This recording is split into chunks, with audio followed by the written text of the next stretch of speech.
Мынау темір мен ферритин жетіспеушілігі. Мынау да темір мен ферритин жетіспеушілігі.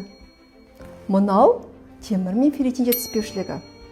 Жоғарыдағы шағымдарды сіз жай ғана бір препараттармен, шампуньмен, кофемен емдей алмайсыз.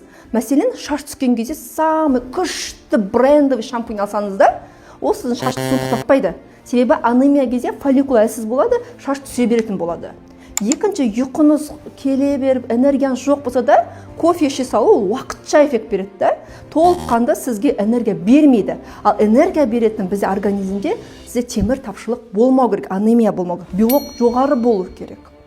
Үшінші жағдай ерінің кесілуі, екі ұрттың айналасының кесілуі, ерінің құрғақ болуы, жарылуына сіз қанша чудо бальзам жақсаңыз да, олар көмектеспейді. Ланолин болсын, олар уақытша эффект береді. Ал оның негізгі себебі анемияда жатыр. Осы анемияны түп тамырын емдегіңіз келсе, менің сабағыма келіңіз. Ол үшін төменге 7 санын жазыңыз.